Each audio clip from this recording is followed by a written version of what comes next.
ব্যারাকপুরে মাটি যে আছে, আমি বরাবরই বলি, ব্যারাকপুরে মাটি হলো রিয়েকশনারি মাটি। যা করবেন তার ফল এখানেই পাবেন। এখানকার মানুষ ওই ঠাকুর কি করবে তার অপেক্ষায় থাকে না। যে অত্যাচারী তার সঠিক জবাব দিয়ে দেয়, ওরও জবাব পেয়ে যাবে।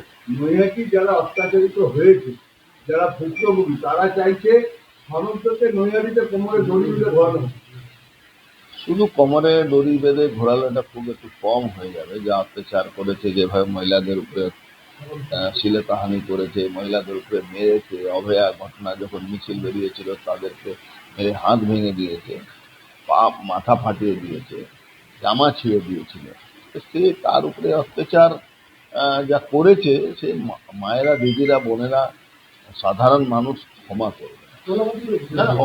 অভয়া ঘটনা তো কোনো পলিটিক্যাল আন্দোলন ছিল না, সাধারণ আর মানুষের আন্দোলন ছিল, তার উপরেও অত্যাচার হয়েছিল। তো আমার মনে হচ্ছে এটা কম কথা ডিমান্ড আছে, একটু বেশি ডিমান্ড হওয়া উচিত। অবৈধ সম্পত্তি তো সিজ হবেই। ওর তো ওর এই ম্যাটারটা income tax of take over করা উচিত। যত গ্রোথ হয়েছে অত গ্রোথ তো মানে বলা যায় না। ওষুধের ব্যবসায় করতো না, চাল ওষুধের ব্যবসা করতো।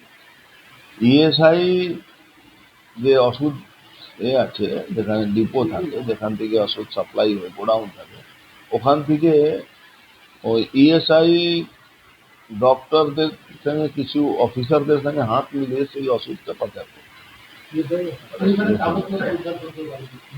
বললাম তো অনেক কিছু ওর সঙ্গে যুক্ত আছে। ওর যা মানে যতগুলো কয়েকশো কোটি টাকা ওর কাছে, ডাম্পার থেকে নিয়ে, বুলডোজার থেকে নিয়ে, আপনার জেসিবি থেকে নিয়ে, আপনার মনে আছে ওই কল্যাণী হাইওয়েতে যত ড্রেন তৈরি হয়েছে, আপনি যান ড্রেনটা, ড্রেন যেভাবে তৈরি হয়েছে, ইট মারলে ড্রেন ভেঙে যাবে, মানে লোহা শাবল মারতে হবে না, ইট মারলে ভেঙে যাবে।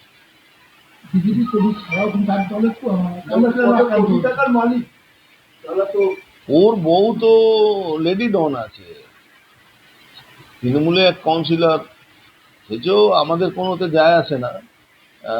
অঞ্জন দাশগুপ্তার ভাই যে ফারার আসামি আছে, পার্থ দাশগুপ্তা, তাকে তো ওর অফিসের মধ্যে ঢুকে চর থাপড় মেরেছে।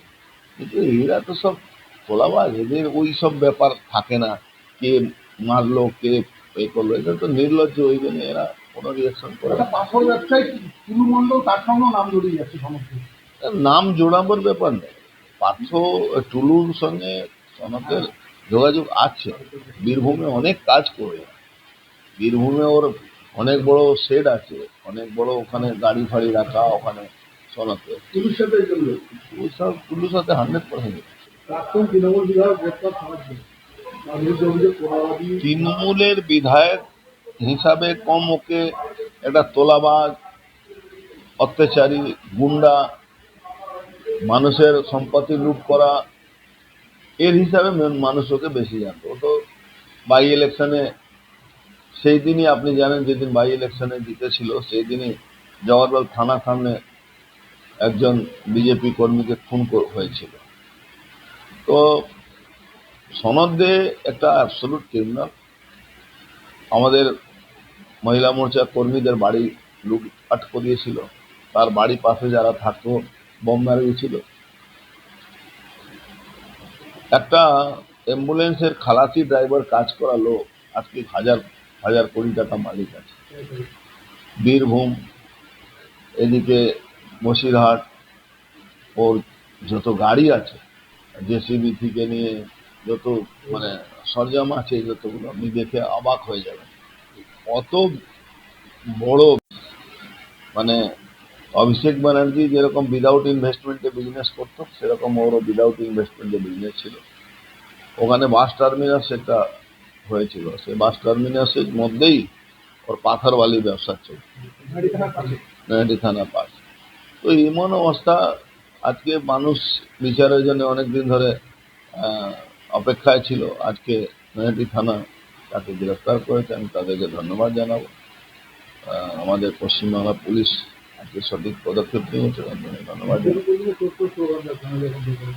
শুধু চোর চোর বললেও বিজেপি কর্মীরা শান্তি পাবে না, আমি যতটুকু বুঝি।